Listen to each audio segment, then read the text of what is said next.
Hello friends. हम लोग बड़े भाई साहब का पार्ट कर रहे थे। पार्ट 1 हम लोगों ने कर लिया, पार्ट 2 कर लिया। आज हमारा पार्ट 3 चलेगा और मे बी कि ये अंतिम पार्ट हमारा हो। तो हम लोग बड़े भाई साहब प्रेमचंद की जो रचना है उसमें हम लोगों ने देखा था कि बड़े भाई साहब किस प्रकार से अपने छोटे भाई को बात बात पर टोका टोकी करते हैं, उसके खेलने पर कूदने पर हर चीज़ पर रोक लगाते हैं और उसको खेलने से मना करते हैं। लेकिन फिर भी लेखक वहाँ जब बताते हैं कि छोटा भाई जो रहता है वह खेलने के पीछे हाथ धो करके पड़ा रहता है। बहुत बार कोशिश करता है कि वह एक टाइम टेबल बनाए और उनकी बातों का पालन करे, लेकिन खेल के आगे उनका सारा टाइम टेबल धरा का धरा रह जाता है। फिर हम लोगों ने देखा उस पार्ट में पिछले वीडियो में कि लेखक जब एग्ज़ाम होते हैं, सालाना एग्ज़ाम, फाइनल एग्ज़ाम्स होते हैं, तो उसमें लेखक को बहुत अच्छे नंबर आते हैं और वो प्रथम श्रेणी से पास कर जाते हैं। और बड़े भाई साहब जो कि दिन रात किताबों में गड़े रहते हैं वो फेल कर जाते हैं।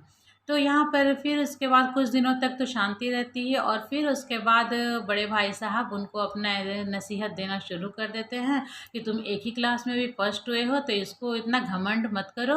अगर घमंड तो रावण का भी नहीं रहा, बड़े बड़े चक्रवर्ती राजाओं का भी नहीं रहा है, तो तुम्हारी क्या हैसियत है।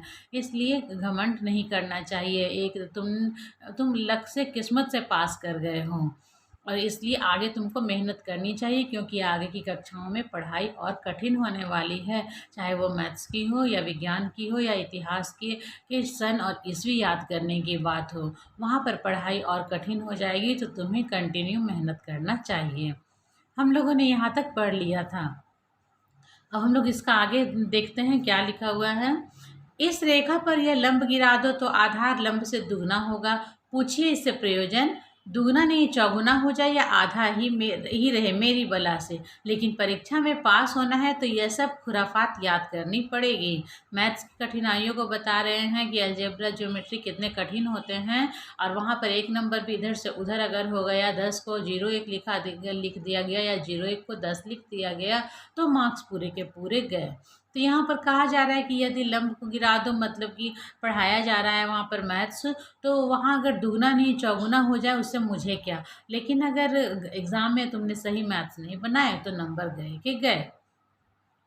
कह दिया समय की पाबंदी पर एक निबंध लिखो जो 4 पन्नों से कम ना हो। अब आप कॉपी सामने खोले, कलम हाथ में लिए, उसके नाम को रोइए कि समय पर आपको निबंध लिखने के लिए दे दिया गया है और उसके लिए समय की पाबंदी पर, और उसके लिए भी लिमिटेड टाइम है। तो उसमें भी दिमाग काम नहीं करता कि क्या लिखना चाहिए क्या नहीं लिखना चाहिए। कौन नहीं जानता कि समय की पाबंदी बहुत अच्छी बात है। इससे आदमी के जीवन में संयम आ जाता है, दूसरों का उस पर स्नेह होने लगता है और उसके कारोबार में उन्नति होती है।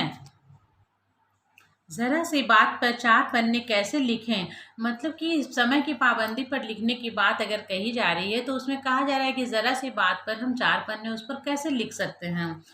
जो एक बात वाक्य में कही जा सके उसके 4 पन्ने में लिखने की ज़रूरत, मैं तो उसे हिमाकत समझता हूँ। वहाँ पर अपनी बात बता रहे हैं कि मैं उसे अपनी हिमाकत समझता हूँ कि ये गलत है। समय की पाबंदी के बारे में कौन नहीं जानता, लेकिन उस पर लिखने के लिए कह दिया गया कि 4 पेज लिखिए। यह तो समय की किफ़ायत नहीं बल्कि उसका दुरुपयोग है कि व्यर्थ में किसी बात को ठूस दिया। हम चाहते हैं आदमी को जो कुछ कहना हो चटपट कह दे और अपनी राह ले, मगर नहीं, आपको 4 पन्ने रेंगने पड़ेंगे, चाहे जैसे लिखिए, और पन्ने भी पूरे फुल स्केप आकार के। यह छात्रों पर अत्याचार नहीं तो और क्या है। अनर्थ तो यह है कि कहा जाता है कि संक्षेप में लिखो। 4 पन्ने लिखने की बात भी होती है और यह भी कहा जाता है कि संक्षेप में लिखो। समय की पाबंदी पर संक्षेप में एक निबंध लिखो जो 4 पन्ने से कम ना हो। इसे संक्षिप्त कहा जाए या विस्तृत कहा जाए, इसकी बात के बारे में वहां पर भाई साहब अपने छोटे भाई को कह रहे हैं। ठीक, संक्षेप में तो 4 पन्ने हुए नहीं, शायद 100-200 पन्ने लिखवाते। तेज भी दौड़ी और धीरे धीरे भी। है उल्टी बात या नहीं? बालक भी इतनी सी बात समझ सकता है कि मतलब कि 4 पन्ना भी दे दिया गया और कह भी रहे हैं क्वेश्चन में कि संक्षिप्त लिखिए। लेकिन इन अध्यापकों की इतनी तमीज़ भी नहीं। उस पर दावा है कि हम अध्यापक हैं, मेरे दर्जे में आओगे लाला तो ये सारे पापड़ बेलने पड़ेंगे। अपने छोटे भाई को वो बड़े क्लासेस की कठिनाइयों सबको बता रहे हैं। और तब आटे दाल का भाव मालूम होगा। इस दर्जे में अव्वल आ गए हो तो ज़मीन पर पाँव नहीं रखते। इसलिए मेरा कहना मानिए, लाख फेल हो गया हूँ लेकिन तुमसे बड़ा हूँ। संसार का मुझे तुमसे ज़्यादा अनुभव है। जो कुछ कहता हूँ उसे गिरह बांधिए, नहीं पछताएंगे। और वह उनको बोलता है, बड़े छोटे भाई को, कि जो भी बातें कर रहे हो उसको तुम एकदम गांठ बांध लो कि मैं जो कह रहा हूँ वो 100% सच है, सही है। स्कूल का समय निकट था। ठीक है। और यहाँ तो समझाने का प्रोसेस हो गया कि स्कूल का समय निकट था। नहीं ईश्वर जाने यह उपदेश माला कब समाप्त होती। कि स्कूल जब का समय निकट हो गया था, स्कूल जाना था। नहीं तो पता नहीं भाई साहब आज रुकते भी कि नहीं, कि उपदेश देते चले जाते हैं। भोजन आज मुझे निस्वाद सा लग रहा था। जब पास होने पर यह तिरस्कार हो रहा है तो फेल हो जाने पर तो शायद प्राण ही ले लिए जाएं। भाई साहब ने अपने दर्जे की पढ़ाई का जो भयंकर चित्र खींचा था, उसने मुझे भयभीत कर दिया। कैसे स्कूल छोड़कर घर नहीं भागा, यही ताज्जुब है। लेकिन इतने तिरस्कार पर भी पुस्तकों में मेरी अरुचि ज्यों की त्यों बनी रही। इतना सारा उनको प्रेरणा दिया गया, लेकिन फिर भी वो किताबों के प्रति उनकी रुचि जागृत नहीं हो पाई। खेल कूद का यह अवसर हाथ से ना जाने देता। पढ़ता भी था मगर बहुत कम। बस इतना कि रोज का टास्क पूरा हो जाए और दर्जे में जलील ना होना पड़े। वह इतना ही पढ़ना चाहते थे कि अगले क्लास में वो चले जाएं। उन्हें प्रथम आने की कोई लालसा नहीं थी। अपने ऊपर जो विश्वास पैदा हुआ था वह लुप्त हो गया और फिर चोरों का सजीवन कटने लगा। फिर वैसे ही चोरी छिपे जाना, फिर वैसे ही चोरी छिप के घर में आना खेल करके। फिर बोले इस डर से घुस प्रवेश करना घर में कि बड़े भाई साहब फिर से अपना पोथी पत्रा, अपना उपदेश खोल ना दे और बोलना शुरू ना कर दे। फिर सालाना इम्तिहान हुआ, फिर से फाइनल एग्जाम हुए। और कुछ ऐसा संयोग हुआ कि मैं फिर पास हुआ और भाई साहब फिर फेल हो गए। अब इस साल फिर भाई साहब फेल हो गए, इतना नसीहत देने वाले। मैंने बहुत मेहनत ना की पर ना जाने कैसे दर्जे में अव्वल आ गया, कि मैं कैसे फर्स्ट आ गया। मुझे खुद अचरज हुआ। भाई साहब ने प्राणांतक परिश्रम किया था, उन्होंने काफ़ी मेहनत की थी, लेकिन वो फेल कर गए और मैं खेलते खेलते पास कर गया।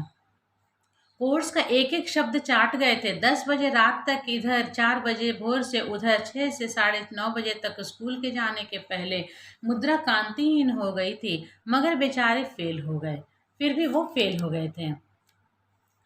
मुझे उन पर दया आती थी। नतीजा सुनाया गया तो वह रो पड़े और मैं भी रोने लगा। अपने पास होने वाली खुशी आधी हो गई। मैं भी फेल हो गया होता तो भाई साहब को इतना दुख ना होता। लेकिन विधि की बात कौन टाले। और मेरे और भाई साहब के बीच में अब केवल एक दर्जे का अंतर और रह गया। मेरे मन में कुटिल भावना उदय हुई। अब एक ही क्लास वो पीछे थे, 6 साल के छोटे थे, लेकिन धीरे धीरे करके बड़े भाई साहब फेल होते जा रहे थे और वह उनसे अब एक ही क्लास मात्र पीछे रह गए थे। कुटिल भावना उदय हुई कि कहीं भाई साहब एक साल और फेल हो जाएं तो मैं उनके बराबर हो जाऊं। फिर वह किस आधार पर मेरी फजीहत कर सकेंगे। लेकिन मैंने इस कमीने विचार को दिल से बलपूर्वक निकाल डाला कि नहीं, मुझे ऐसा नहीं सोचना चाहिए बड़े भाई साहब के लिए। आखिर वे मुझे मेरे हित के विचार से ही तो डांटते हैं। मुझे इस वक्त अप्रिय लगता है अवश्य, मगर शायद उनके उपदेशों का ही असर हो कि मैं दनादन पास होता जाता हूँ और इतने अच्छे नंबरों से। अब के भाई साहब मुझे कुछ नर्म पड़ गए थे, क्योंकि अब मात्र एक साल पीछे के कक्षा में वो थे और इसलिए वो डांटना कम कर दिए थे। कई बार मुझे डांटने का अवसर पाकर भी उन्होंने धीरज से काम लिया। शायद अब वे खुद समझने लगे थे कि मुझे डांटने का अधिकार उन्हें नहीं रहा, या रहा तो बहुत कम। मेरी स्वच्छंदता भी बढ़ी। मैं उनकी सहिष्णुता का अनुचित लाभ उठाने लगा। मुझे कुछ ऐसी धारणा हुई कि मैं तो पास हो ही जाऊंगा, पढ़ूं या ना पढ़ूं। अब लेखक में थोड़े थोड़े घमंड आने लगे थे, अहंकार आने लगा था। तो पढ़ूं या ना पढ़ूं, मेरी तकदीर बलवान है। इसलिए भाई साहब के डर से जो थोड़ा बहुत पढ़ लिया करता था वह भी बंद हुआ। मुझे कन कौवे उड़ाने का एक नया शौक पैदा हो गया था और अब सारा समय पतंगबाजी की ही भेंट करता था। फिर भी मैं भाई साहब का अदब करता था और उनकी नज़र बचाकर कनकौवे उड़ाता था।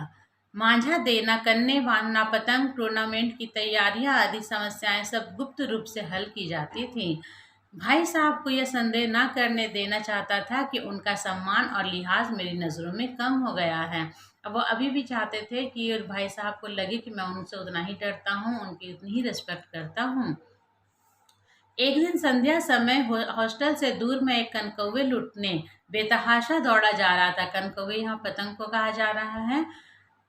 आंखें आसमान की ओर थी और मन उस आकाशगामी पथिक की ओर जो मंद गति से झूमता पतन की ओर चला जा रहा था। वह गिरता जा रहा था पतंग, और ये दौड़े जा रहे थे बेतहाशा कि मैं उस पतंग को पकड़ लूं। मानो कोई आत्मा स्वर्ग से निकलकर विरक्त मन से नए संस्कार ग्रहण करने जा रही हो। बालकों की एक पूरी सेना लग्गे और झड़दार बांस लिए उनका स्वागत करने को दौड़ी आ रही थी। किसी को अपने आगे पीछे की खबर ना थी। सभी मानो उस पतंग के साथ ही आकाश में उड़ रहे थे। तो यहाँ तक हम लोगों ने यह तीसरा पार्ट भी हम लोगों ने कंप्लीट कर लिया है। अब इसका मैंने सोचा था कि ये कंप्लीट हो जाएगा, लेकिन इसके एक और पार्ट हमें बनाना पड़ेगा। तो पार्ट 4 जब हम इसका पढ़ेंगे तो वो हमारा अगला वीडियो और अंतिम वीडियो होगा इस पार्ट का। तो आज का वीडियो हम लोग यहीं पर समाप्त करते हैं। अगले वीडियो में इसके चौथे पार्ट के साथ फिर मिलेंगे। तब तक के लिए धन्यवाद।